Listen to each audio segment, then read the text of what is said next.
എന്താണെന്ന് അറിഞ്ഞാലേ നമുക്ക് ഇതിന്റെ കാര്യങ്ങൾ മനസ്സിലാക്കാൻ സാധിക്കൂ. അതുകൊണ്ട് ദേവി തന്നെയാണ് എല്ലാം എന്ന് പറഞ്ഞാൽ ബ്രഹ്മം തന്നെയാണ് എല്ലാം. വചന സമ്പ്രദായത്തിലും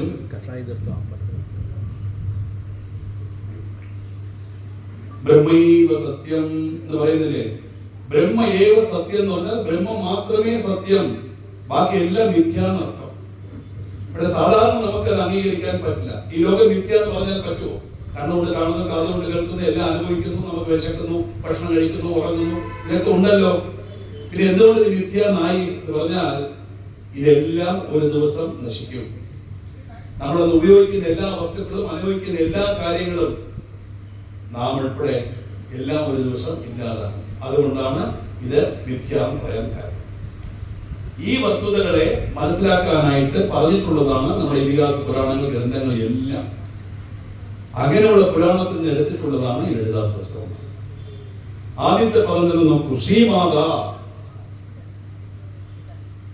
അമ്മേ എന്ന് വിളിക്കുന്നു. ആ വിളിയിൽ തന്നെ കുഞ്ഞും അമ്മയും തമ്മിലുള്ള വാത്സല്യമാണ് അവിടെ വരുന്നത്. അമ്മയെന്ന് വിളിച്ചു കഴിഞ്ഞാൽ പിന്നെ ദേവിയെ ആരാധിക്കാൻ നമുക്ക് ഒരു പേടിയും വേണ്ട. അത്ര കണ്ട് സ്വാതന്ത്ര്യമായിട്ട് നമുക്ക് ദേവിയെ ആരാധിക്കാൻ താല്പര്യം.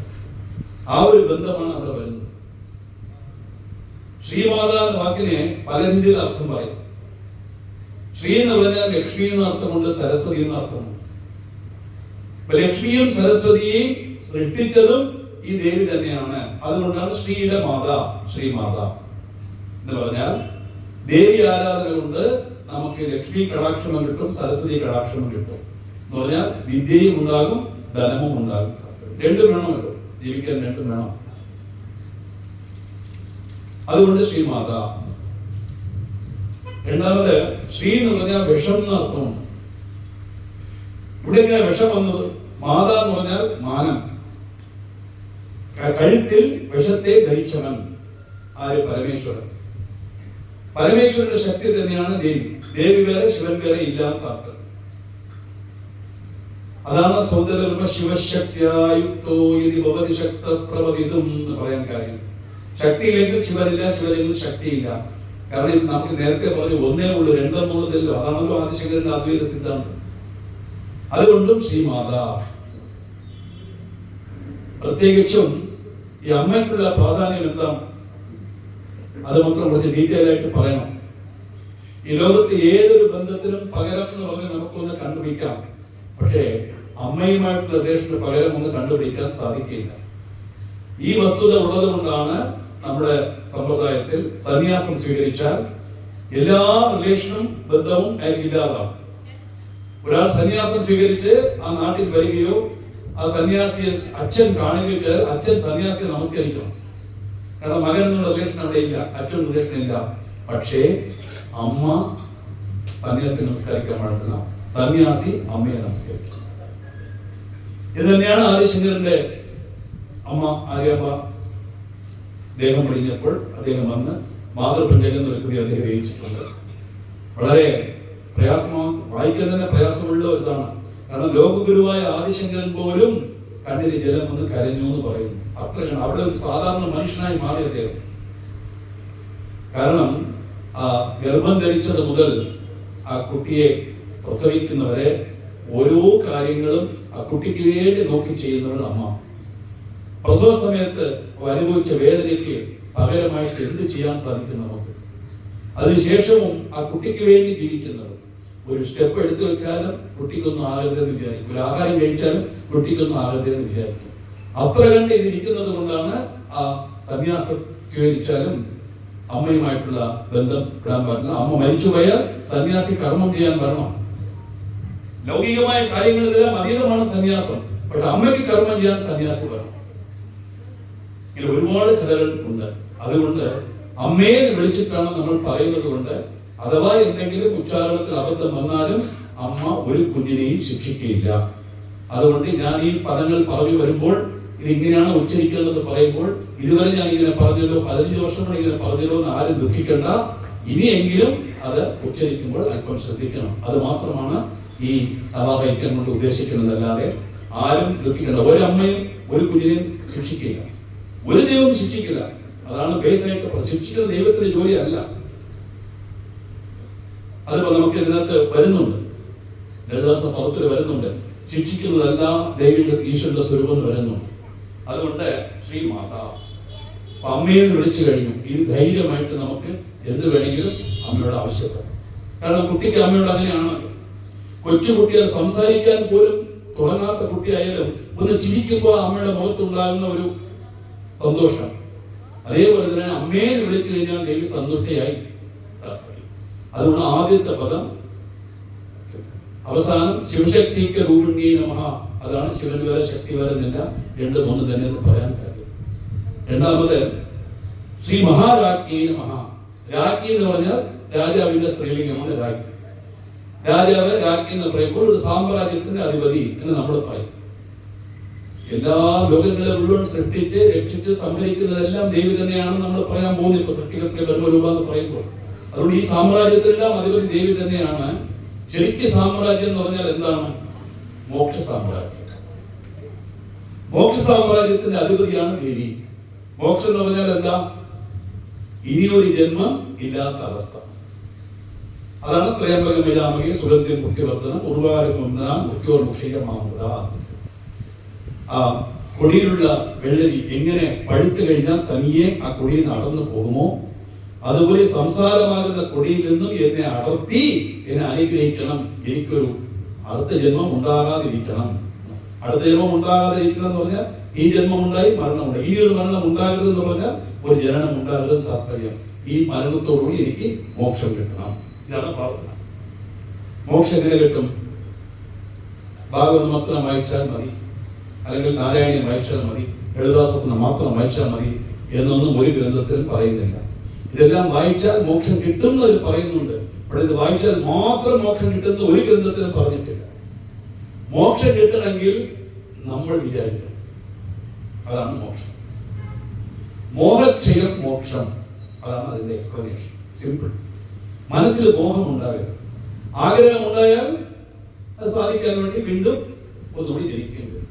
എന്തെങ്കിലും ആഗ്രഹങ്ങൾ വന്നുപോയാൽ എങ്ങനെയെങ്കിലും അത് സാധിപ്പിച്ച് അനുഭവിച്ച് തീർക്കണം, അല്ലെങ്കിൽ അത് വേണ്ടെന്ന് വയ്ക്കണം.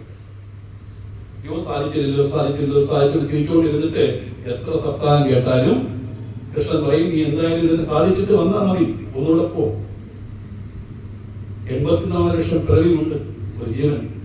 ഒന്നിടത്ത് ജ്ഞാനപ്പനെ കേട്ടിട്ടുള്ളവർക്ക് അറിയാം എത്ര ജന്മം മരങ്ങളായി നിന്നത്, എത്ര ജന്മം മൃഗങ്ങളായി, പശുക്കളായി. അപ്പൊ നമ്മുടെ കണക്കനുസരിച്ച് 70 ലക്ഷം ചെടികൾ, കൊടികൾ, മരങ്ങൾ, മൃഗങ്ങൾ, പക്ഷികൾ. 5 ലക്ഷം ഈശ്വര തുല്യമായ പ്രവികൾ. സ്വാമി വിവേകാനന്ദ, ജഗദ്ഗുരു ആദിശങ്കരൻ, രാമകൃഷ്ണ പരമഹംസ, രമണ മഹർഷി, ഇതുപോലെ ഉന്നതമായ പ്രവികൾ. 9 ലക്ഷം മനുഷ്യപ്രവി. ജന്തുനാം നരജന്മ ദുർലഭം. 84 വളരെ പ്രയാസപ്പെട്ട് കിട്ടുന്ന ജന്മമാണ് നരജന്മം. അതാ പൂർണ്ണാനം പറഞ്ഞത്, ഗുരുനാഥൻ തുണദൈക സന്തതം തിരുനാമം നാവിന്മേൽ എപ്പോഴും പിരിയാതിരിക്കുന്ന നമ്മുടെ നരജന്മം സഫലമാക്കിയിടുവാൻ. അപ്പൊ നാം ഉച്ചരിച്ചില്ലെങ്കിൽ എന്താ? ഈ ജന്മം വിഫലം. അപ്പൊ അങ്ങനെ ഉച്ചരിച്ച് വരുമ്പോൾ, അപ്പൊ ഞാൻ സാറ് പറഞ്ഞതുകൊണ്ട് ഇങ്ങനെ സംസാരിച്ചതുകൊണ്ട് ഭാഗവതം പോകരുതെന്നോ സപ്താഹം പോകരുതെന്നല്ല ഞാൻ പറയുന്നത്. തെറ്റായി എടുക്കരുത്. എവിടെ പോയാലും എന്ത് ചെയ്താലും ഇതെല്ലാം നമ്മുടെ മനസ്സിനെ നല്ല വഴിക്ക് ചിന്തിച്ച് നമ്മുടെ മനസ്സിനുള്ളിലുള്ള മോഹത്തെ ഇല്ലാതാക്കാനായിട്ടുള്ള കാര്യമാണെന്ന്. അതിനുള്ള ഒരു ചവിട്ടുപടിയാണ് ഇതെല്ലാം. മോഹം മനസ്സിൽ നിന്ന് പോയാലേ മോക്ഷം കിട്ടുകയുള്ളൂ. അങ്ങനെയുള്ള മോക്ഷത്തെ നൽകുന്നവൾ ദേവി.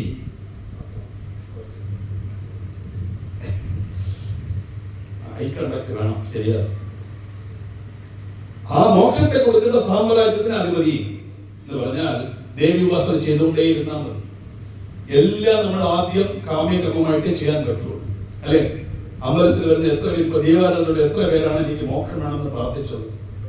ഒന്നുകിൽ മകന് കല്യാണം, അല്ലെങ്കിൽ മകൾക്ക് കല്യാണം, കല്യാണം കഴിഞ്ഞാൽ അവർക്ക് കുട്ടി.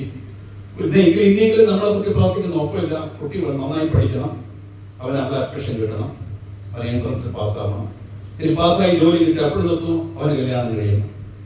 ഉണ്ണിയുണ്ടായി വേൾപ്പിച്ച് അതിലൊരു ഉണ്ണിയുണ്ടായി കാണണമെന്നതും ഉദാഹരണം പറയുന്നില്ലേ?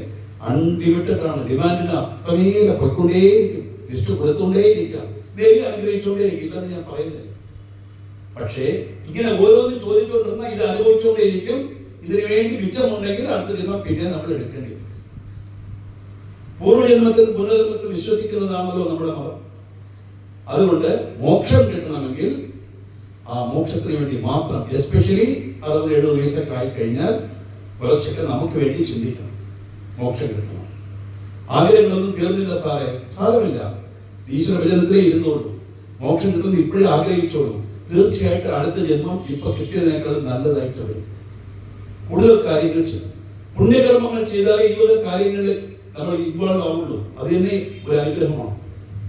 നാവായിക്ക് നടക്കുന്നു, വന്ന് കേൾക്കണം, ഇരിക്കണം തോന്നുന്നത് തന്നെ നമ്മുടെ പുണ്യമാണ്. ലളിതാ സഹസ്രനാമ ഗ്രന്ഥം തുടരണമെങ്കിൽ പുണ്യകർമ്മം ചെയ്തിരിക്കണം. അങ്ങനെയുള്ള മോക്ഷ സാമ്രാജ്യത്തെ കൊടുക്കുന്ന ദേവി ആയതുകൊണ്ട് മഹാരാജ്ഞി നമഃ, ശ്രീമത് സിംഹാസനേശ്വരി നമഃ, സിംഹത്തെ ആസനമായി കൊണ്ടവൾ. നമ്മൾ പോലും സാധാരണ എത്രയോ കുറെ ഇരുന്നിട്ട് ഉടനെ പോകുന്നു. നമ്മൾ എന്തെല്ലാം എത്ര രൂപ കൊടുത്താണ് നല്ല കുഷൻ സോഫ എല്ലാം വാങ്ങിച്ചിടുന്നത്. ദേവിക്ക് എന്തൊരു സിംഹത്തിനെ കൊണ്ട് ആസനമായിട്ട് കൊടുത്തത്. അവർക്ക് എന്താ കുഷൻ സീറ്റ് ഇട്ടുപോയി. എന്താണ് സിംഹം?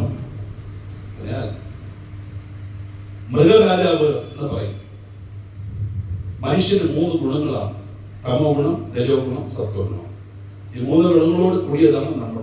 ഈ 3 ഗുണത്തിന് അതീതമാണ് ഈശ്വരൻ. അതാണ് ത്രിഗുണായ നമഃ, ഗുണാതീതായ നമഃ, നിർഗുണായ നമഃ എന്നൊക്കെ പറയും. നിർഗുണം എന്ന് പറഞ്ഞാൽ സാധാരണ നിർഗുണം എന്ന് പറഞ്ഞാൽ ഒന്നിനും കൊള്ളാത്തവെന്ന് അർത്ഥം. അപ്പോൾ ഇവിടെ അതല്ല, ഗുണത്തിന് അതീതമായവൾ എന്നാണ് അർത്ഥം. തമോ ഗുണം എന്ന് പറഞ്ഞാൽ എന്താണ്? വിശപ്പ്, ദാഹം, അലസത. ഏറ്റവും വലുത് അലസത. മണി, തമിഴിലെ മണിയല്ല, തമിഴിലെ മണി എന്ന് പറഞ്ഞാൽ ശുദ്ധം എന്നർത്ഥം. മലയാളത്തിലെ മണി. എന്തെങ്കിലും ഒരു കാര്യം ചെയ്യുമ്പോൾ വേണ്ട. കാരണം എന്താ? നമ്മുടെ ഉള്ളിൽ 14 പേരുണ്ട്.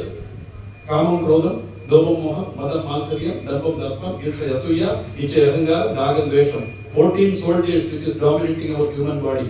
നമ്മുടെ എന്ത് നല്ല കാര്യം ചെയ്താലും നമ്മുടെ തലയിൽ താഴെ ഇടാൻ നോക്കും. കാരണം ഇപ്പൊ നമ്മൾ അവരുടെ പിടിയിലാണ്. നമ്മൾ അതിന് വ്യതിചലിച്ചു പോയാൽ അവരുടെ ഇൻഫ്ലുവൻസ് പോകും. അതുകൊണ്ടാണ് നമ്മൾ ഇരിക്കുന്നത്. ഇതെല്ലാം കേൾക്കുന്നു, നല്ല കാര്യങ്ങളൊക്കെ ഒരുപാട് അഭിപ്രായങ്ങൾ കിട്ടുന്നുണ്ട്. നാളെയും വരണമെന്ന് വിചാരിക്കും. 5:30 മണിയാകുമ്പോൾ ഏതെങ്കിലും ഒരു ഗസ്റ്റ് കയറി വരും, അല്ലെങ്കിൽ മാനവത്തിലേക്ക് കറക്കും. എന്തെങ്കിലും ഒരു കാരണം നാളെ അടുത്ത ദിവസം കേട്ടോളാം. ഇതാണ് തമോ ഗുണം. അറിയോ? സിമ്പിൾ. അടുത്ത രജോ ഗുണം. കോപം, പ്രതികാര ബുദ്ധി, വൈരാഗ്യം, ക്ഷത്രിയ ഗുണങ്ങളാണ് ഇതെല്ലാം. അത് രജോ ഗുണം. സത്വഗുണം എന്ന് പറഞ്ഞാൽ എന്താ? സാത്വികമായ ചിന്ത, നല്ലത് മാത്രം ചെയ്യും. ആർക്കും മനസ്സുകൊണ്ടോ വാക്കുകൊണ്ടോ പ്രവൃത്തി കൊണ്ടോ ഒരു ഉപദ്രവം ചെയ്യാതെ നല്ലത് മാത്രം ചിന്തിച്ചിരിക്കുന്നതാണ് സത്വഗുണം. ഇത് എല്ലാ മനുഷ്യരിലും ഈ 3 ഗുണങ്ങളും ഉണ്ട്, ഇല്ലാത്തതില്ല. നമ്മൾ എപ്പോഴും ദേഷ്യപ്പെടുന്നുണ്ടോ? ഇല്ലല്ലോ. എപ്പോഴും മനസ്സതയെ കാണിക്കുന്നുണ്ടോ? ഇല്ലല്ലോ. ഉത്സാഹത്തോടെ ഇരിക്കുന്നില്ല. അപ്പൊ ഇരിക്കുന്നത് സത്വഗുണത്തിന്റെ ഗുണം തന്നെയാണ്. സത്വം എന്ന് പറഞ്ഞാൽ എന്താണ്? സത്സംഗം. അതിൽ വരുന്നതാണ് സത്വഗുണം. സ്വർഗം എന്ന് പറഞ്ഞാൽ സത്സംഗ സ്വർഗ. സ്വർഗം എന്ന് പറഞ്ഞാൽ എവിടെയുള്ളത് വിചാരിക്കണ്ട. എവിടെയാണോ സത്സംഗമുള്ളത് അതാണ് സ്വർഗം. ഈ 3 ഗുണങ്ങളും ഉള്ളതാണ് ദേവി, മനുഷ്യൻ എന്നർത്ഥം. നമ്മുടെ ഉള്ളിലെ രജോ ഗുണത്തെ മുഴുവൻ ദേവി സ്വീകരിച്ച് തന്റെ അധീനതയിൽ വെക്കുന്നു. അതാണ് സിംഹം. സാധാരണ വാഹനങ്ങളൊക്കെ നോക്കൂ, സിംഹം, പുലി, കടുവ എല്ലാം ഘോരമായ മൃഗങ്ങളെയാണ് വെച്ചിരിക്കുന്നത്. പരമേശ്വരൻ കാള. ബാക്കി ദേവിയുടെ ഒരിക്കലും എല്ലാം ഇതുപോലുള്ള മൃഗങ്ങളാണ് വരുന്നത്. മൃഗം എന്ന് വരാൻ കാര്യം നമ്മുടെ ഉള്ളിലുള്ള രജോ ഗുണം. ശ്രീമത് സിംഹാസനേശ്വരി എന്ന് പറഞ്ഞാൽ ഇവിടെ ഉള്ളിലെ രജോ ഗുണത്തെ ഇല്ലാതാക്കുന്നവൾ. ഒരു ദിവസം 2 ദിവസം കൊണ്ടൊന്നും പോയില്ല. കാരണം ജന്മജന്മാന്തരമായി രക്തത്തിൽ ഊറിയതാണ്, അല്ലെ? നമ്മളെ വിചാരിക്കും കോപം ഒന്നും പെടാൻ പാടില്ല, ശരി നമ്മൾ കേട്ടു, ദേഷ്യപ്പെടാൻ പാടില്ല എന്ന് പറഞ്ഞിട്ട് പ്രഭാഷണം കഴിഞ്ഞു. ആ ജംഗ്ഷനിലോ നിൽക്കും, ഒരാൾക്ക് വരും, കൈ കാണിക്കാൻ നിർത്തൂല, രണ്ടാമത്തോട്ട് കൈ കാണിക്കുന്നില്ല. ഇവന്മാരെ എപ്പോഴും ഇങ്ങനെയാണ് പറയുകയില്ലേ? ഇവിടെ ദേഷ്യം വരും. എത്ര തന്നെ വന്നാൽ വീട്ടിൽ പോയി കാളിയും വെല്ലടിച്ച് തുറക്കാൻ ഒരു 10 മിനിറ്റ് ലേറ്റായ എവിടെ പോയി കിടക്കണമെന്ന് ചോദിക്കുന്നത് ഉടനെ മനുഷ്യൻ കോപം വരും.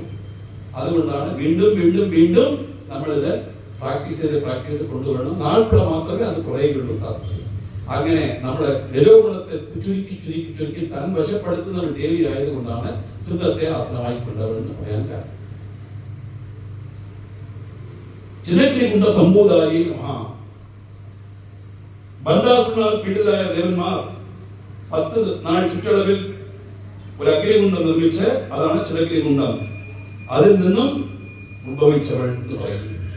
മഹിഷാസുരന്റെ കഥ എടുത്താൽ എല്ലാ ദേവന്മാരും അവരവരുടെ ശരീരത്തിൽ നിന്ന് ഓരോ തേജസ് പുറപ്പെടുവിക്കുകയും ആ തേജസ് എല്ലാം കൂടി ഒരു അഗ്നിഗോളമായി മാറി അത് രൂപാന്തരപ്പെട്ട് ഒരു സ്ത്രീയായി സ്ത്രീരൂപമായി. അതാണ് മഹിഷാസുരമർദ്ദിനി ദേവി മഹാത്മ്യത്തിൽ വരുന്നത്.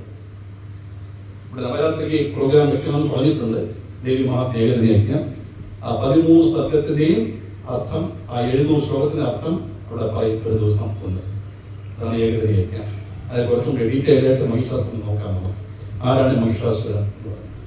ഈ പുരാണ ഇതിഹാസങ്ങൾ പറഞ്ഞിട്ടുള്ള ഒരു അസുരനും ഒരു ദേവനും പുറത്തുള്ളവരല്ല, എല്ലാം നമ്മുടെ തന്നെയാണ്.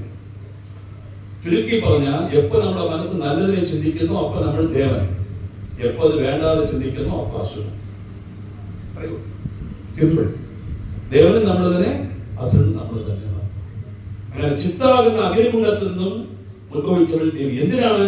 ദേവകാര്യ സമത്യത, ദേവന്മാരുടെ കാര്യങ്ങൾക്ക് വേണ്ടി. ഈ അസുരന്മാർ വന്നാൽ അസുരന്മാരെ വധിച്ചിട്ട് ദേവന്മാരെ അനുഗ്രഹിക്കും. ആരാണ് അസുരൻ? നമ്മുടെ ഉള്ളിലുള്ള ചീത്ത ഗുണങ്ങൾ. എപ്പോഴെല്ലാം അത് വരുന്നു, അത് ഈശ്വര പ്രാർത്ഥനയോടെ, ഈശ്വര ആരാധനയോടെ, എന്തായിക്കോട്ടെ. ലളിതാസമായതുകൊണ്ട് ദേവി എന്ന് പറയും. കാരണം നമ്മുടെ ദേവീക്ഷേത്രമായതുകൊണ്ട് ദേവിക്ക് പ്രാധാന്യം കൊടുത്ത് നമ്മൾ പറയും. കാരണം ഇവിടുത്തെ പ്രാധാന്യം എന്താ? ഈശ്വര അനുഗ്രഹം. അതാണ് നമുക്ക് വേണ്ടത്. ആ അനുഗ്രഹം കൊണ്ട് നമ്മുടെ ഉള്ളിലുള്ള ചീത്ത ഗുണങ്ങൾ ഇല്ലാതാകും. അതാണ് അസുരവധം. അല്ലാതെ ഏതോ ഒരു അസുരൻ എണ്ണം ഉണ്ടായിരുന്നു, അവരെ വധം ചെയ്തല്ലോ, പിന്നെ എന്തിനാണ് നമ്മൾ അത് കേട്ടുകൊണ്ടിരിക്കുന്നത്? കംസനെ വധം ചെയ്ത് കൃഷ്ണൻ ഇന്നും അത് പറഞ്ഞുകൊണ്ടിരിക്കുന്നതിനാണ്. ആരാണ് ഈ കംസൻ? എന്റെ ഉള്ളിലുള്ള ഞാൻ എന്ന അഹങ്കാരമാണ് കംസൻ. കംസനെ കൃഷ്ണൻ വധിച്ചു, നമ്മുടെ അഹങ്കാരം പോയോ? ഞാനെന്ന ഭാവം, ഞാൻ എന്റേത് ഒന്നും പാർക്ക് ചെയ്ത വണ്ടിയിൽ ആരെങ്കിലും ചെറുതായിട്ട് എന്റെ കാറിൽ ഒഴിച്ചു എന്നല്ലേ പറയുന്നത്? നോക്ക്, നമ്മുടെ കാറുന്നത് നമ്മൾ വാങ്ങിച്ചു, അനുഭവിക്കുന്നു, അത്രയേ ഉള്ളൂ.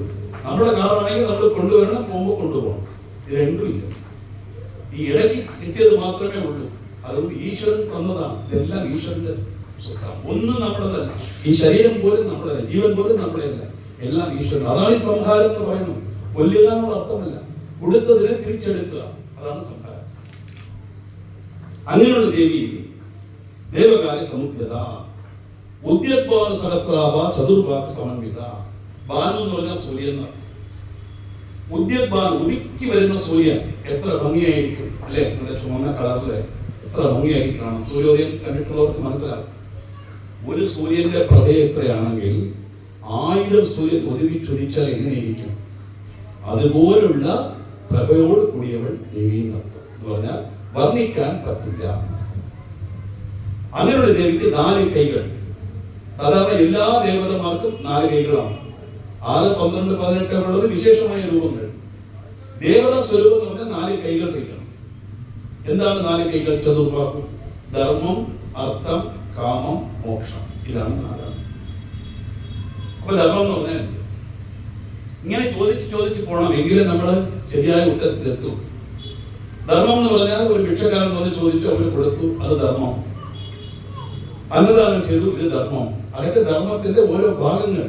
ധർമ്മം എന്ന വാക്കിന് എന്ത് അർത്ഥം ചോദിച്ചാൽ, do one's duty is called dharma. അവനവൻ ചെയ്യേണ്ട കടമയുണ്ട്, അത് ചെയ്തേ പറ്റും. അത് തന്നെ അതിനോട് പറയുന്നത്. നിന്റെ കടമ യുദ്ധം ചെയ്യാനാണ്. നീ അധർമ്മത്തെ അഴിക്കുന്ന ധർമ്മത്തിന്റെ ഭാഗത്താണ് നിൽക്കുന്നത്. ആ അധർമ്മം ചെയ്യുന്നവൻ ആരെന്ന് നോക്കാൻ പാടില്ല. നിന്റെ ജോലി എന്താണ്? നീ ചെയ്തില്ലെങ്കിൽ നീ കർമ്മത്തിൽ വ്യതിചലിച്ചവനായി മാറും. ഇതാണ് ആദ്യത്തെ സത്യത്തിൽ തന്നെയുള്ള ഉദ്ദേശം.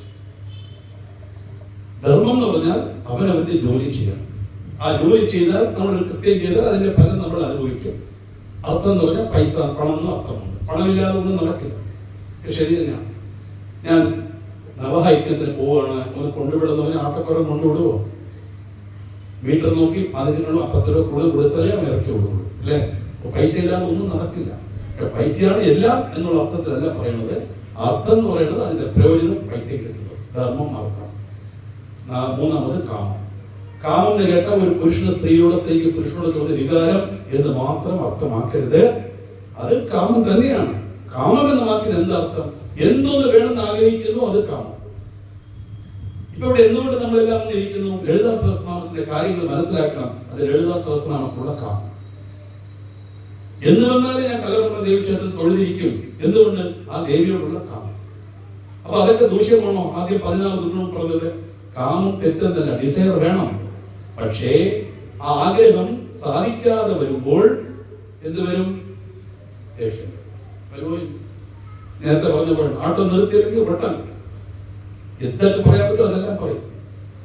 പെട്ടെന്ന് ദേഷ്യം വരും.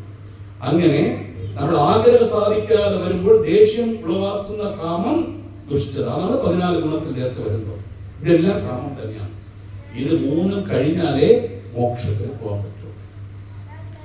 അതാണ് കാര്യം. ധർമ്മം, അർത്ഥം, കാമം, മോക്ഷം. ഈ 4 എല്ലാ ദേവതയുടെയും കയ്യിലുള്ളതെന്ന് താല്പര്യം. അങ്ങനെയുള്ള 4 കയ്യിൽ രാഗസ്വരൂപാശാദ്യ ക്രോധാകാര കുശോജ്വല. ഒരു കൈയിൽ പാശം, ഒരു കൈയിൽ അങ്കുശം.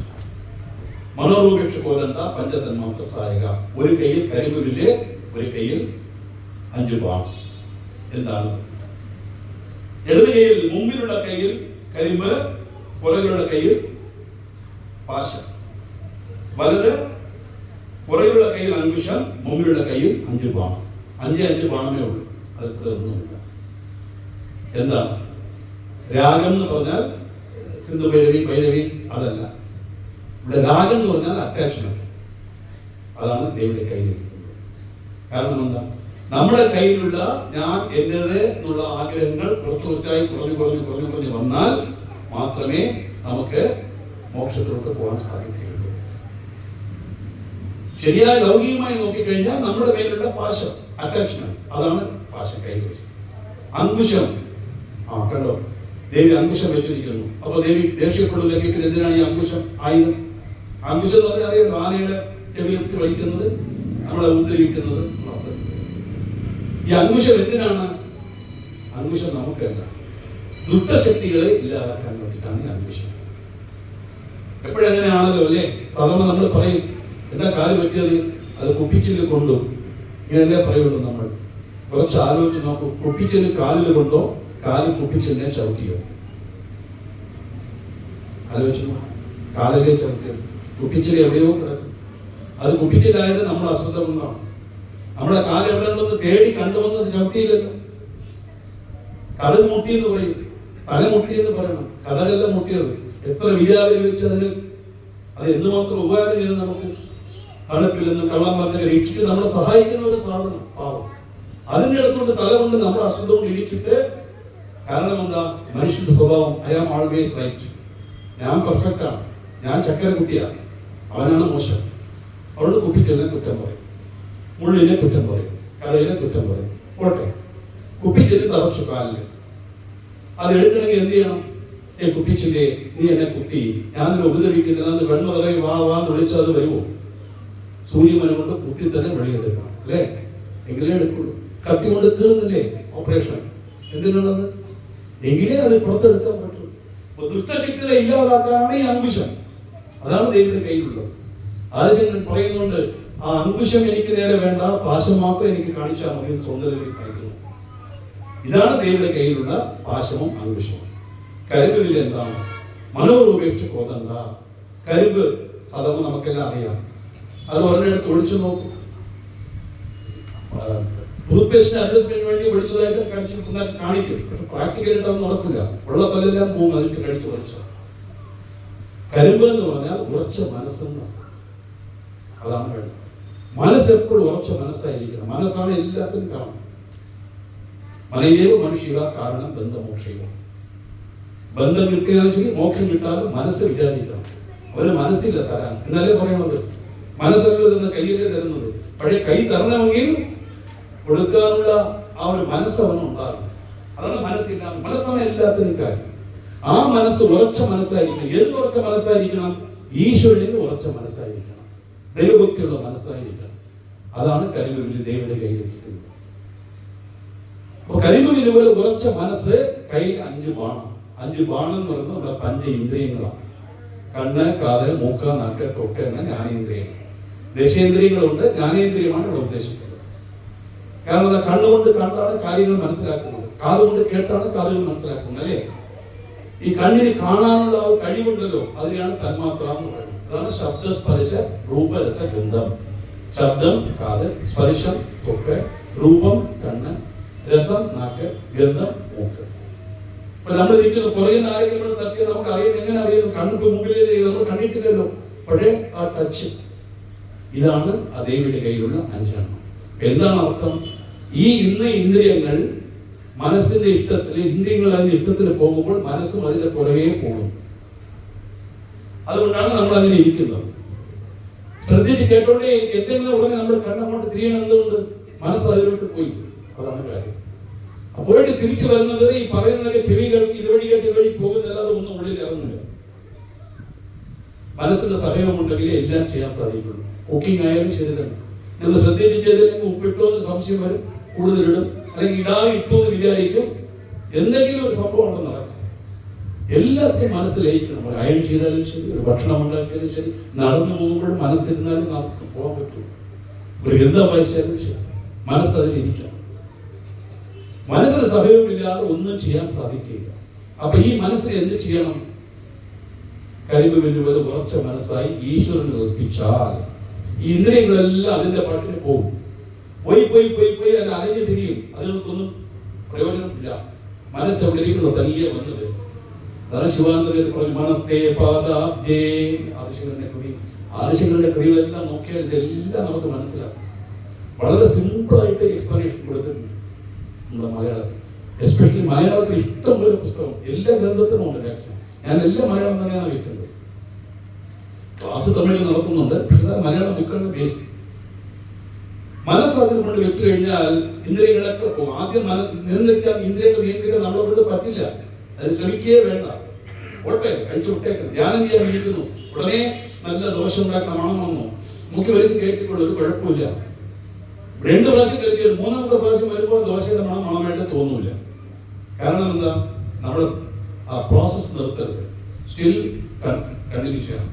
അതാണ് ധ്യാനം ചെയ്യുമ്പോൾ കണ്ണടച്ചുകൊണ്ടിരിക്കണം. കണ്ണൊന്ന് കാണരുതെന്ന് കാണുമ്പോഴാണ് അതിന് ആകർഷണമാകുന്നത്.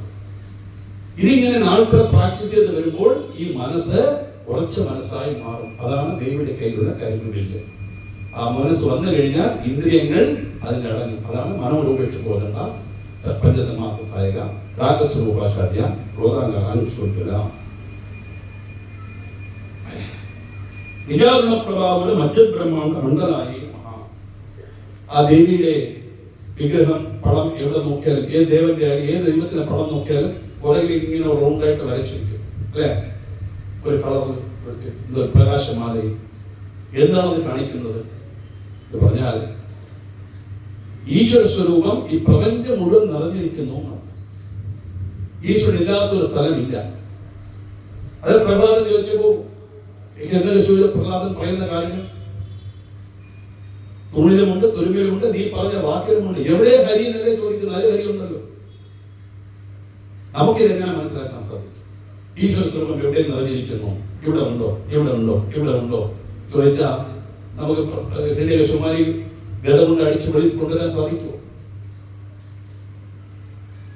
ഒരു നരസിംഹമൂർത്തി വന്നു. ഇപ്പോഴും എല്ലാ സ്ഥലത്തും നരസിംഹമൂർത്തി ഉണ്ട്, എല്ലാ തുണിലും ഉണ്ട്. എന്തുകൊണ്ട് വന്നില്ല എന്ന് പറഞ്ഞാൽ ഒരു പ്രഹ്ലാദത്തിനെ ജനിച്ചിട്ടില്ല, അതുകൊണ്ട് വന്നില്ല. ഹിരണ്യകശിപു ധാരാളമുണ്ട്. സ്വർണത്തിൽ ആഗ്രഹമില്ലാത്ത ആരാളുള്ളത്? സ്വത്തിൽ ആഗ്രഹമില്ലാത്ത ആരാളുള്ളത്? പക്ഷെ ഹിരണ്യകശിപുവിന് വേണ്ടി എന്നല്ല നരസിംഹൻ വന്നത്, പ്രഹ്ലാദനെ രക്ഷിക്കാൻ വേണ്ടി. നമുക്കിങ്ങനെ മനസ്സിലാക്കാൻ സാധിക്കും. 3 ഉദാഹരണം നമ്മുടെ ഋഷികൾ പറഞ്ഞു തന്നിട്ടുണ്ട്. ഒരു മൺകുടം, ആ കുടത്തിലെ നിങ്ങൾ കൈ കിട്ടിയിട്ട് മണ്ണ് എവിടെയുള്ള തൊട്ട് കാണിക്കാൻ പറഞ്ഞാൽ കാണിക്കാൻ പറ്റുമോ? കുടത്തിൽ മണ്ണില്ലാത്തൊരു സ്ഥലം കാണിക്കാം. വസ്ത്രം, നൂലില്ലാത്തൊരു സ്ഥലം കാണിക്കാൻ പറ്റുമോ?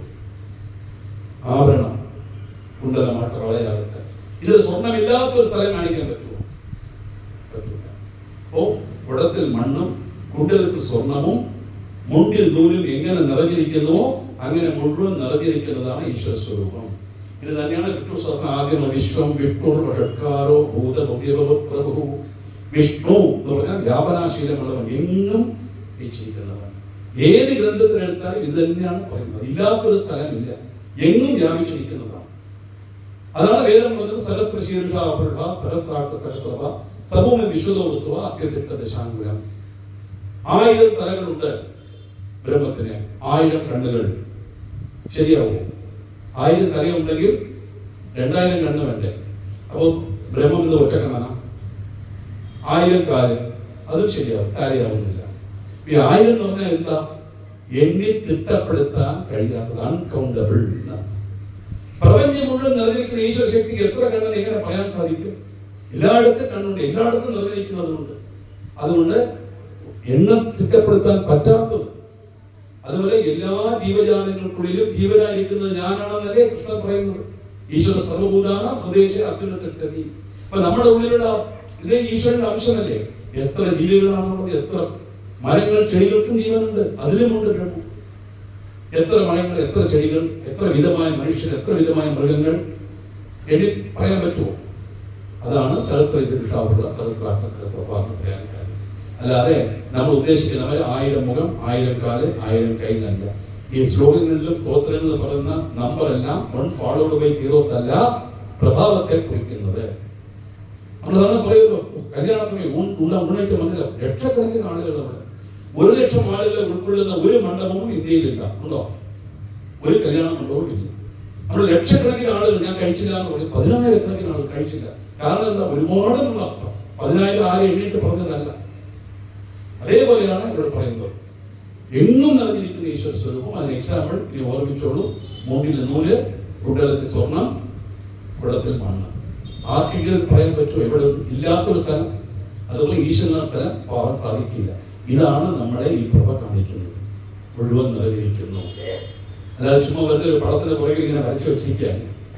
എല്ലാത്തിനും താല്പര്യമാണ്, എല്ലാത്തിനും താല്പര്യമാണ്. അങ്ങനെയുള്ള ദേവി ചെമ്പകാശോക പുന്നാക സൗഗന്ധിക രസത്കജായ നമഃ. ചെമ്പകം, അശോകം, പുന്നാകം, സൗഗന്ധികം തുടങ്ങിയ പൂക്കളാൽ ശോഭിക്കുന്ന തലമുടിയോട് കൂടിയവൾ. സാധാരണ നമ്മളൊക്കെ തലയിൽ പൂജ കൊടുത്ത് എന്തിനു വേണ്ടി? നറുമണത്തിന് വേണ്ടി അല്ലേ? ആ പൂവിന്റെ മണം തലമുടിക്ക് കിട്ടാൻ വേണ്ടിയിട്ടാണ് നമ്മൾ കൊടുക്കുന്നത്. പക്ഷെ ഇവിടെ ഈ പൂക്കളെല്ലാം അവർക്ക് നറുമണം കിട്ടാൻ വേണ്ടി ദേവിയുടെ ശിരസിലിരിക്കുന്നു. അലങ്കാര വസ്തുക്കളായി ഇരിക്കുന്നതല്ലാതെ അവർക്ക് നറുമണം കിട്ടാൻ വേണ്ടിയാണ് അവർ നറുമണം കൊടുക്കുന്നതല്ല. പറഞ്ഞാൽ എല്ലാ പൂക്കൾക്കും മണം കൊടുക്കുന്നതും ദേവിയുടെ കേശം തന്നെയാണ്. ഇതൊക്കെ പ്രഭാവത്തെ വർണ്ണിക്കുന്ന വാക്കുകളാണ്. കുരുവിന്ന മനുഷ്യനി കലക്കോടിയിൽ മണ്ഡിതായി മഹാ. പത്മരാഗങ്ങളുടെ രത്നങ്ങളാൽ ശോഭിക്കപ്പെട്ട കിരീടത്തോട് കൂടിയവൾ ദേവി. ഈ സ്വർണം, കിരീടം, രത്നം, പട്ടുവസ്ത്രം ഇങ്ങനെയൊക്കെ ദേവതാ സ്വരൂപങ്ങൾക്ക് കാണിക്കും. പീതാംബരധാരി എന്നൊക്കെ കൃഷ്ണൻ പറയുന്നത്. സാധാരണ വേമോണ്ട് കൊടുത്തതല്ല, ബാഗാവര കൈത്തറി വേഷം കൊടുത്ത് കൃഷ്ണൻ ആരും പറയുന്നില്ല. പീതാംബരധാരി, പട്ടുവസ്ത്രം. ദേവിക്ക് നമുക്ക് പട്ടുവസ്ത്രം, ഏത് പണം എടുത്ത് നോക്ക്, പട്ടുവസ്ത്രം. എത്ര ആഭരണങ്ങൾ, 75,000 പവൻ വിറ്റാൽ അവരുടെ ആഭരണത്തിന് ഒരു കുറവുമില്ല. എന്താണ് ഇത് കാണിക്കുന്നത്? ഈ ആഭരണം, പട്ടുവസ്ത്രം ഇതെല്ലാം സന്തോഷത്തിന്റെ പ്രതീകം. നമ്മൾ തന്നെ അങ്ങനെയല്ലേ? നല്ലൊരു പട്ടുസാരിയെ കൊടുത്ത് ആ ലാക്കറുള്ള ആഭരണങ്ങളൊക്കെ എടുത്ത് അയഞ്ഞ് കണ്ണാടി നോക്കുമ്പോൾ ഞാൻ കൊള്ളാം പറയുന്നത് എല്ലാവർക്കും തോന്നുന്നത് ശരിയുമാണത്. സാധാരണ ഇരിക്കുന്നതിനേക്കാളും ആഭരണം അണിഞ്ഞാൽ അതൊരു പ്രത്യേക ഒരു സൗന്ദര്യം വരും. അത് ആഭരണത്തിന്റെ എന്താണ്, ഇതൊക്കെ അണിഞ്ഞു എന്നുള്ള സന്തോഷം മനസ്സിൽ വരുന്നത് കൊണ്ടാണ് ആ സൗന്ദര്യം പുറത്തു വരുന്നത്. ആളത് തന്നെയാണ്, വേറെ ഒരു മാറ്റവും ഇല്ല. ഇന്ന് ചെയ്യുന്ന അതേ ഫേഷ്യൽ തന്നെ അന്നും ചെയ്യും. പക്ഷെ ആഭരണങ്ങൾക്ക് അണിയുമ്പോൾ അത് വരുന്നത് എന്തുകൊണ്ട്? ആ സന്തോഷത്തിന്റെ പ്രതീകം. അതാണ് ഇത് കാണിക്കുന്നത്. ആ സന്തോഷമാണ് ദേവിയുടെ കിരീടത്തിലുള്ള രത്നമണികൾ. കാണുമ്പോൾ എന്തൊരു സന്തോഷം നമുക്ക് വരുന്നുണ്ട് അല്ലേ? സാധാരണ വിഗ്രഹം കാണുന്നപ്പോൾ അലങ്കാരം ചെയ്ത് കാണുമ്പോൾ വളരെ ഒരു സന്തോഷം നമുക്ക് മനസ്സിലുണ്ടാകും. ഗുരുവിന്ദ മനുഷ്യേണി കനൽക്കോടിയുടെ മണ്ഡിതായ നമഃ. അഷ്ടമീകന്ധ വിപ്രായ ദളിതസ്ഥല ശോഭിതായ നമഃ. ദേവിയുടെ നെറ്റിയുടെ വർണ്ണനയാണ്. ആദ്യത്തെ കുറെ ശ്ലോകങ്ങൾ ദേവിയുടെ സ്വരൂപത്തെ വർണ്ണിക്കുന്നതാണ്. നെറ്റി എങ്ങനെയിരിക്കണം? ഞാൻ പറഞ്ഞില്ലേ, ലക്ഷണശാസ്ത്രം, ശില്പശാസ്ത്രം, ശരീരശാസ്ത്രം ഇതെല്ലാം ഉൾക്കൊള്ളുന്ന ഒന്നാണ് ഇത്. ഇതിലേക്ക് ഉറവിടമാണല്ലോ ദേവി. 8ാമത്തെ ദിവസത്തെ ചന്ദ്രനെ പോലെ കർത്തവാദം കഴിഞ്ഞാൽ വരുന്ന 8ാമത്തെ ദിവസത്തെ ചന്ദ്രൻ അർദ്ധാകൃതിയിൽ ഇരിക്കും അല്ലേ? അതുപോലെ ഇരിക്കണം നെറ്റിയെന്ന്. ഇതൊക്കെ ലക്ഷണശാസ്ത്രത്തിലുള്ള കാര്യങ്ങളാണ്. അങ്ങനെ അഷ്ടമി ചന്ദ്ര വിഭ്രാജ ദളിതസ്ഥല ശോഭിതായി എന്ന് പറയുന്ന അഷ്ടമി 8ാമത്തെ നാൾ ചന്ദ്രന്റെ രൂപത്തെ പോലെ ഇരിക്കുന്ന ആ നെറ്റിയിൽ മുഖചന്ദ്ര കളങ്കാവ് മൃഗനാവ് വിശേഷക്കായ നമഃ. ഭംഗിയാർന്ന ഒരു തൊട്ട് മൃഗത്തിന്റെ നാഭി പോലെ. മൃഗം എന്ന് പറഞ്ഞാൽ മാൻ എന്നർത്ഥം. നമ്മൾ മൃഗം എന്ന് പറഞ്ഞാൽ അനിമൽ എന്നർത്ഥത്തെ പറയും. ശരിക്കും മൃഗം എന്ന സംസ്കൃതവാക്കിന് അർത്ഥം മാൻ. മാനിന്റെ പൊക്കൾ വളരെ നന്നായിരിക്കും. ഈ ലക്ഷണശാസ്ത്രത്തിലെ പൊക്കൾ എങ്ങനെ ഇരിക്കണം എന്നൊക്കെ പറഞ്ഞിരിക്കുന്നു. ഇതൊക്കെ ശില്പം ഉണ്ടാക്കുമ്പോൾ അവരിതെല്ലാം നോക്കും. ഇതെല്ലാം നോക്കിയിട്ടാണ് വരുന്നത്. അത് താഴോട്ട് വരുന്നുണ്ട്, ഞാൻ പറയാൻ പറ്റും, എക്സ്പ്ലെയിൻ ചെയ്യാം. നല്ലവണ്ണം വികാസമുള്ളതും ഉള്ളിൽ കുഴിഞ്ഞതും വലത്തോട്ട് ചുഴിയുള്ളതുമായിരിക്കണം നാഭി. അതാണ് മൃഗത്തിന്റെ നാഭി. അതുപോലെ നല്ല വട്ടത്തിലുള്ള പൊട്ടെന്ന. ദൂരെ നിന്ന് നോക്കിയാലും നെറ്റിയിലുള്ള പൊട്ട അറിയണം. ഇപ്പൊ അറിയണമെങ്കിൽ കസ്തരക്കാരന്റെ ഇത് വെച്ച് നോക്കണം പൊട്ടുണ്ടോ ഇല്ലയോ എന്നുള്ളത്. അങ്ങനെ ഇടാൻ പാടില്ല. അങ്ങനെ മൃഗത്തിന്റെ നാഭി പോലെ ശോഭിക്കുന്ന. എങ്ങനെ ചന്ദ്രന് കളങ്കം തള്ളമുയലുകൾ പൂർണ്ണചന്ദ്രൻ നോക്കുമ്പോൾ അറിയാം. പൗർണമി ഇന്ന് നോക്കിയാൽ അറിയാം പൂർണ്ണചന്ദ്രൻ. ആ നോക്കുന്ന സമയത്ത് ശരിക്കും ഒരു ചെറിയൊരു എന്തൊരു കറുപ്പ് പോലെ കാണാം. ചിലത് മുയൽ പോലെ തരും, ചിലർക്ക് ഓരോരുത്തർക്ക് ഓരോ മാതിരി ഭാവനയിൽ തോന്നും. സാധാരണ മുയൽ പോലെയാണ് സാധാരണ തോന്നുന്നത്. അതൊരു കളങ്കം തന്നെയല്ലേ? അത് ഫുള്ളായിട്ട് അങ്ങനെ ഇരുന്നാൽ നന്നായിരിക്കുമല്ലോ. അങ്ങനെ അവിടെ കളങ്കം എന്ന് പറയുന്നത് അതിനത് ലക്ഷണമാണത്, ദൂഷ്യമല്ല. അതേപോലെ 8ാമത്തെ ദിവസത്തെ ചന്ദ്രനെ പോലെ വിളങ്ങുന്ന നെറ്റിയിൽ ഭംഗിയാർന്ന തിലകത്തോട് കൂടിയവൾ ദേവി. ഈ തിലകം എന്നൊക്കെ പറയുന്നത് മംഗള ചിഹ്നങ്ങളാണ്, മംഗളത്തെ കുറിക്കുന്ന ചിഹ്നങ്ങളാണ്. ബദനസ്മരമാംഗല്യ ഗൃഹത്തോടുന്ന ശുചികായേ നമഃ. അടുത്ത 2 ഭംഗിയാർന്ന പ്രിയം. ഒറിജിനൽ കേട്ടോ, പ്ലക്കിംഗ് ഒന്നും ചെയ്തതല്ല, ഒറിജിനൽ പ്രിയം. എങ്ങനെ ഇരിക്കുന്നു?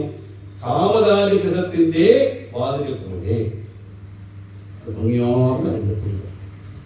അതിന്റെ അടിയിലെ ഭക്തലക്ഷ്മി പരിവാഹ ചലമീനാപ ലോചനായി. ആ ഭംഗിയാർന്ന കേശം, ആ വിവിധ മനുഷ്യരിൽ ഉണ്ടാക്കിയത്, പൂക്കളിടാൻ ചൂടിയത്, നല്ല നെറ്റി, അഴകായ തിലകം, ഭംഗിയാർന്ന 2 പുരികം. അതിന്റെ താഴെ 2 കൺ ഇമകൾ, 2 കൺ കൃഷ്ണമണികൾ. എങ്ങനെ ഇരിക്കുന്നു? ചലമീനാപ ലോചനായി. ഈ ദേവിയുടെ മുഖസൗന്ദര്യത്തെ ഒരു സമുദ്രമായോ ഒരു നീലമുറിയായോ സങ്കല്പിച്ചാൽ അത് നീന്തി കളിക്കുന്ന 2 മീൻ കുഞ്ഞുങ്ങളെ പോലെ ഇരിക്കുന്ന കണ്ണുകളോട് കൂടിയവൾ. ആരാ പറയുന്നത്? ഹയഗ്രീവനും അഗസ്ത്യനും നമ്മളുടെ സംവാദമാണ്.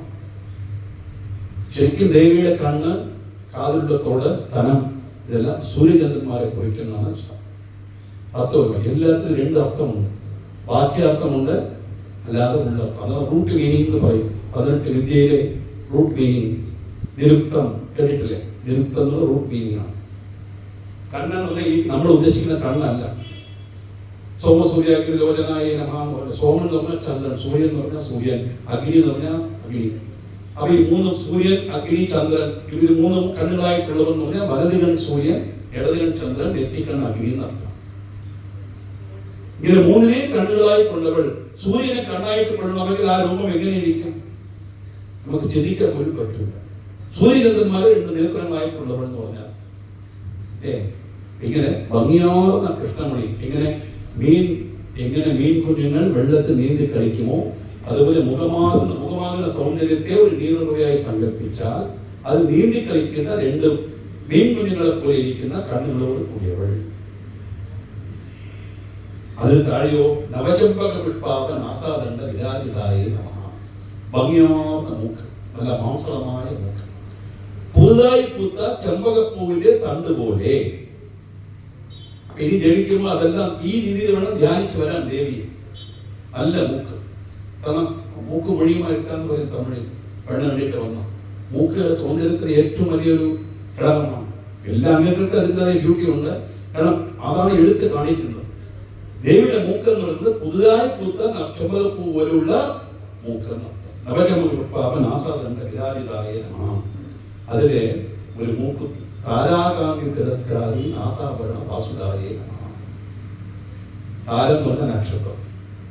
നക്ഷത്രത്തിന്റെ ശോഭയെ പോലും ഇല്ലാതാക്കുന്ന രീതിയിൽ പ്രകാശിക്കുന്ന നാസികാഭരണത്തോട് കൂടിയവൾ. കന്യാകുമാരിയുടെ കഥ നിങ്ങൾ കേട്ട് കാണുമല്ലോ. ആ കിഴക്കനതെന്നും അടച്ചു വെച്ചിരിക്കുക. ഒറിജിനൽ വൈരമുക്തി ആണ് അവിടെ ഇട്ടുന്നത്. ഇപ്പോൾ ഉള്ളത് വൈരമൊന്നും അല്ല.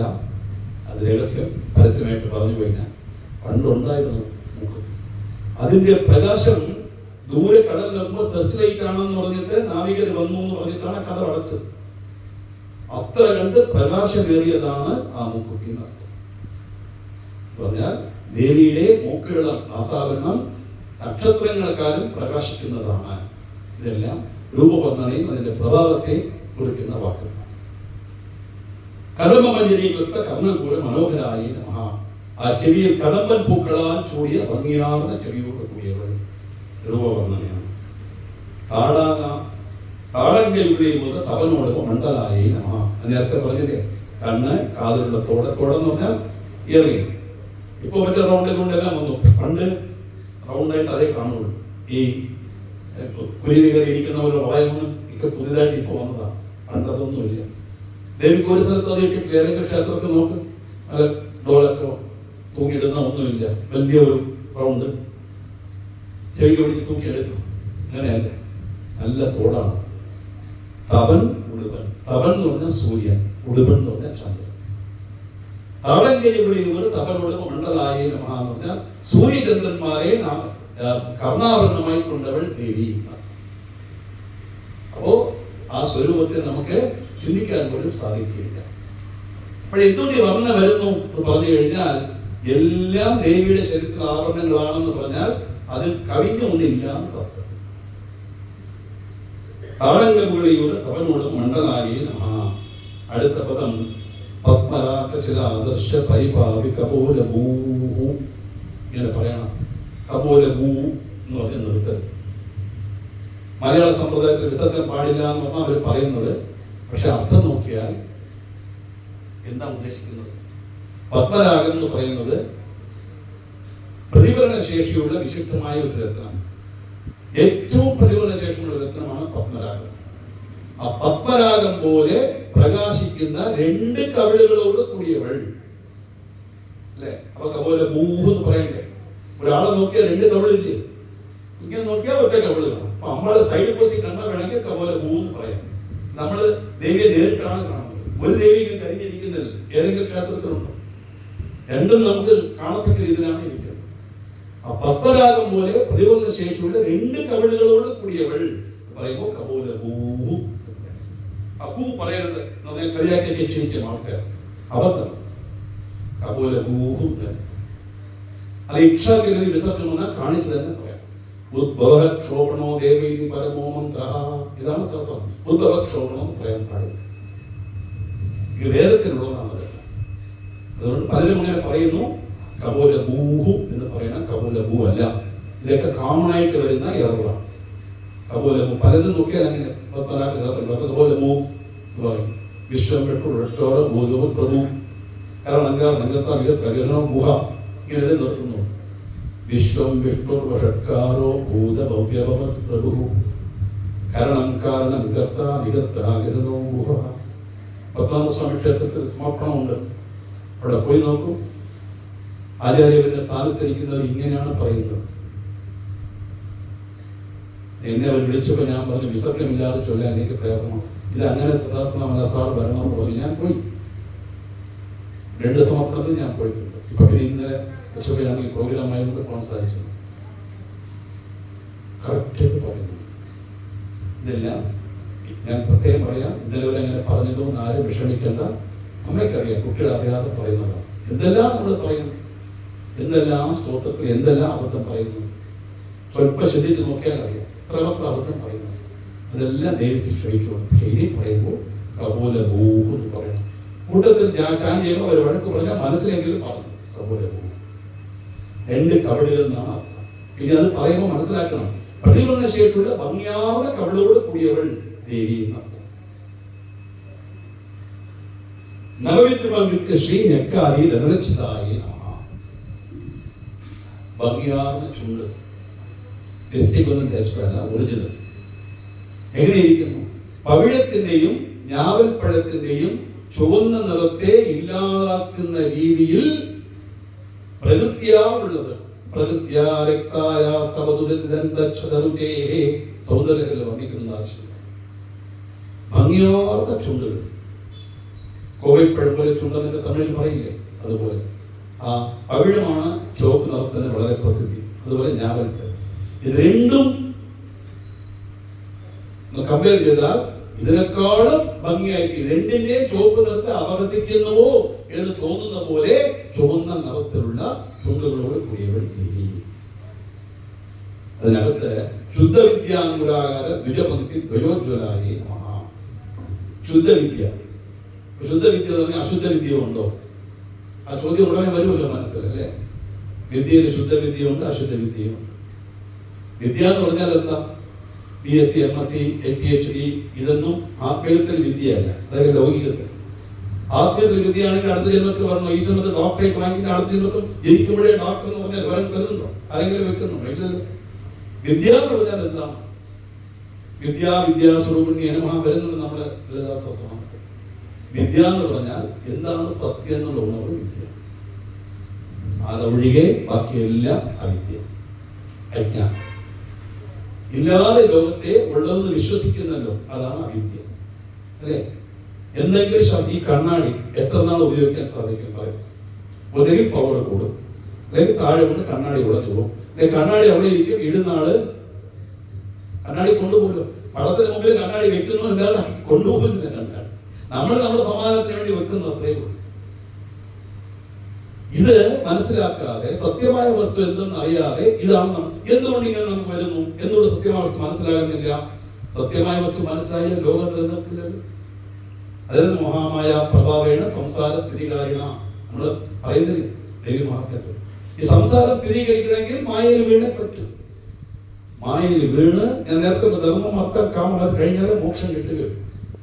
എല്ലാം അനുഭവിച്ച് ആഗ്രഹമുണ്ടെങ്കിൽ എല്ലാം തീർത്ത് അവസാനം ഇതിനൊരു വെറുപ്പ്, ഇതിലൊന്നും ഇല്ലാതെ തോന്നാൻ വരണം. അങ്ങനെയാണ് പുരാണ ഇതിഹാസങ്ങൾ ധാരാളം കഥകളുണ്ട്. ആ വിക്ഷക്തി വന്നാൽ മാത്രമേ ഇത് കിട്ടുകയുള്ളൂ.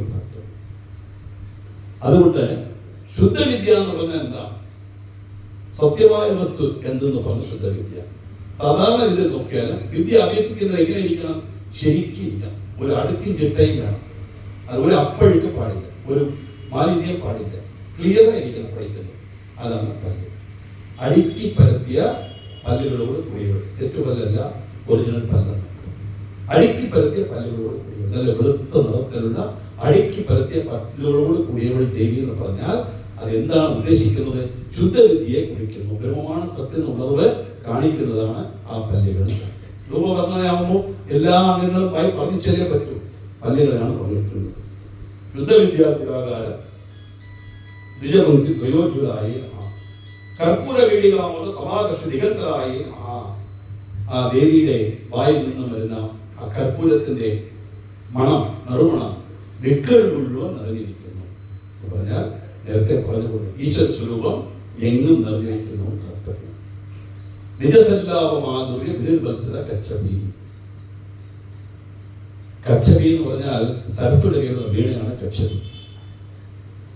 നാദത്തിൽ ഏറ്റവും ഉയർന്നത് വീണാനാദം, അതിലും ഏറ്റവും ഉയർന്നത് സരസ്വതിയുടെ കയ്യിലുള്ള വീണാനാദം. ഇവിടെ എന്താ പറയുന്നത് വെച്ചാൽ, ഒരു പക്ഷേ ആദിപരാശക്തി സംസാരിച്ചാൽ എങ്ങനെ ഇരിക്കും? സരസ്വതിയുടെ കയ്യിലുള്ള വീണയുടെ ശബ്ദത്തെക്കാളും അതിമനോഹരമായിരിക്കും. സൗന്ദര്യം വർണ്ണിക്കുന്നുണ്ട്.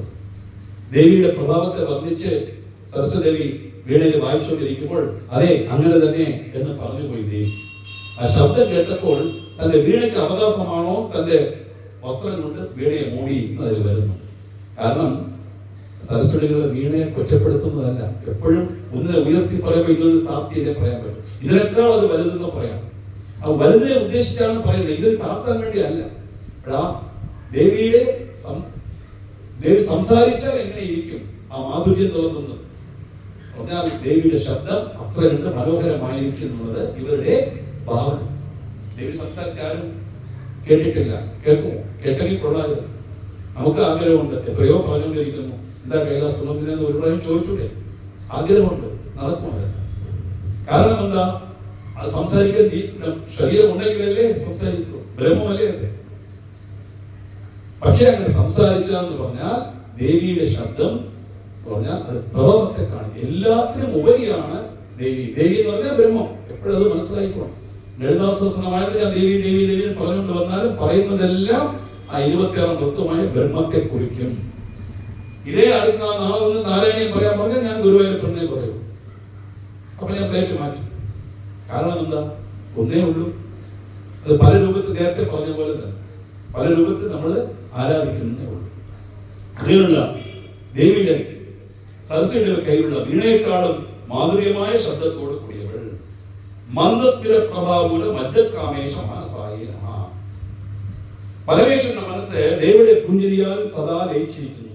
അങ്ങനെ ദേവിക്ക് നമസ്കാരം. എന്നാൽ പരമേശ്വരനെ വശപ്പെടുത്തൽ അത്ര എളുപ്പമുള്ള കാര്യമല്ല. കാമദേവനെ ഭസ്മമാക്കിയ പരമേശ്വരന്റെ മനസ്സിന് സന്തോഷത്തെ കൊടുക്കുന്ന ആ ഒരു പുഞ്ചിരിയോട് കൂടിയവൾ ദേവി എന്ന് പറഞ്ഞാൽ, ദേവിയുടെ പുഞ്ചിരി കൊണ്ട് സാധിക്കാൻ പറ്റാത്തതായിട്ട് ഒന്നുമില്ല. എപ്പോ പുഞ്ചിരിക്കും നമ്മൾ? സന്തോഷം വന്നാലേ പുഞ്ചിരിക്കും, അല്ലെ? സങ്കടം വന്നാൽ കരയും, സന്തോഷം വന്നാൽ ചിരിക്കും, അല്ലെങ്കിൽ ആരെങ്കിലും തലകുത്തൽ വീണാലും ചിരിക്കും.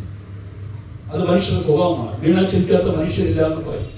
എന്തെങ്കിലും ഒന്ന് നമുക്കൊരു സന്തോഷം അറിയാതെ വരുന്നതുകൊണ്ടാണ് ചിരിക്കുന്നത്. വീഴുന്നത് നമ്മളാണെന്ന് ചിന്തിച്ചു പോയാൽ ആരും ചിരിക്കില്ല. ചിരിക്കുമോ? നമ്മളാണ് വീണെങ്കിൽ ആരെങ്കിലും ചിരിക്കും. വീണിട്ട് കരയേ ഉള്ളൂ. കാരണം വേദന അനുഭവിക്കുന്നു. കണ്ടുകൊണ്ടിരിക്കുന്നവർക്ക് അത് ചിരി വരും. അതൊരു സന്തോഷം വരുന്നത്. ചിരി എന്നുള്ള സന്തോഷത്തിന്റെ പ്രതീകമാണ്.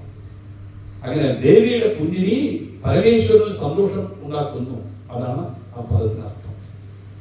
ഈ ലളിതാ സഹസ്രനാമത്തിൽ വർണ്ണിച്ചുള്ള കാര്യങ്ങളെല്ലാം എന്തെല്ലാം ഉണ്ടെന്ന് പറയുന്നു അതെല്ലാം നമുക്കുണ്ടാകണം. എന്തെല്ലാം ഇല്ല എന്ന് പറയുന്നു അതൊന്നും നമുക്ക് പാടില്ല. ഇതാണ് ബേസ്. അങ്ങനെ നിർമോഹായ മോഹമില്ലാത്തൊരു ദേവി എന്ന് പറഞ്ഞാൽ നമ്മുടെ മനസ്സിൽ മോഹം ഉണ്ടാകരുത്. അത് താല്പര്യം. മന്ദസ്മിര പ്രഭാപൂല മജ്ജകാമേശ മനസായി നമഃ. അപ്പോ നെറ്റിയായി, പുരികമായി, കണ്ണായി, മൂക്കായി, നാസാഭരണമായി, ചുണ്ടായി, താളയായി, കാതിലുള്ള ആഭരണമായി, പല്ലുമായി. ഇതിന്റെ അടുത്ത് എന്താണ്?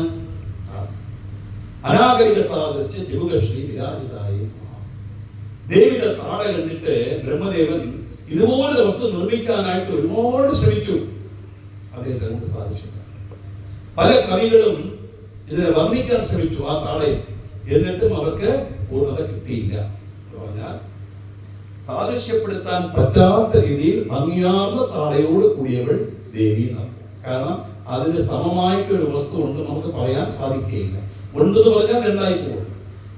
എല്ലാം അദ്വൈതഭാവമാണ് എല്ലാ പദത്തിന്റെ ഉദ്ദേശം. ഏത് ഗ്രന്ഥം എടുത്താലും ഉദ്ദേശം അത് തന്നെയാണ്. ബ്രഹ്മം ഒന്നേ ഉള്ളൂ, ലോകം മിഥ്യ, ജഗത് മിഥ്യ, ബ്രഹ്മം സത്യം. ഈ ഒരു വാക്യമുള്ളൂ എല്ലാത്തിനും അക്ഷരമായിട്ട് ചുരുക്കി പറഞ്ഞാൽ. ഇത് നമുക്ക് മനസ്സിലാക്കാൻ വേണ്ടി വിവരിച്ച് പറയുന്നേ. പരാമരിക സാധിച്ച ജ്യോതിശ്രീ വിരാജിതായി എന്ന് പറഞ്ഞാൽ ആർക്കും സാദൃശ്യപ്പെടുത്താൻ പറ്റാത്ത ഭംഗിയാർന്ന താളയോട് കൂടിയവൾ ദേവി. കാമേശബദ്ധമാങ്കല്യ സൂത്രശോഭിത കന്തലായി. ആ താഴേക്ക് താഴെ കഴുത്തിൽ മംഗളസൂത്രമായി. സാധാരണ നമ്മുടെ ബ്രാഹ്മൺ സമ്പ്രദായത്തിൽ മഞ്ഞൾ ചരടിലാണ് താലി കെട്ടുന്നത്, അല്ലേ? മറ്റേ ഓരോ സമുദായത്തിൽ ഓരോ രീതിയിലുണ്ട്. നമ്മൾ മഞ്ഞൾ ചരട് എത്ര 500 പവൻ ഉരുപ്പടി ഇട്ടാലും താലി കെട്ടുമ്പോൾ മഞ്ഞൾ ചരടേ കിട്ടും കല്യാണത്തിന്. ഈ ചരട് എങ്ങനെ ഉണ്ടാക്കണമെന്ന് അറിയാം. ഇങ്ങനെ ഒരു കൈ നൂല് ഇത് 64 പ്രാവശ്യം ചുറ്റും. അതിനെ എടുത്ത് ചെറുതാക്കിയാണ് ഈ ഒരു മുഴം കയറാക്കി മാറ്റുന്നത്. ഞാൻ അത് ഉണ്ടാക്കിയിട്ടുണ്ട്. അച്ഛൻ പുരോഹിതനാണ്, കല്യാണത്തെ തുറന്ന ആളാണ്.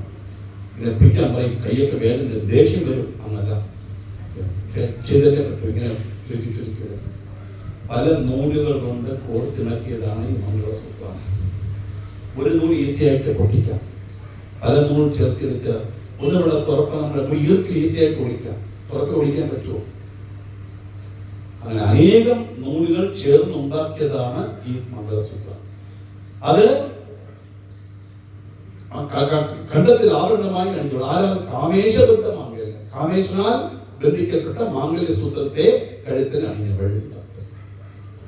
ശരിക്കും മാംഗല്യ സൂത്രം ചെയ്യുമ്പോൾ ഒരു മന്ത്രം പറയും, നിങ്ങൾ കേട്ടിട്ടുണ്ട്. മാംഗല്യം തന്തുനാനേന മമ ജീവന ഹേതുന ഖണ്ഡേ ഭദ്രാമി സുഭഗേ ത്വം ജീവ ശരദശതം.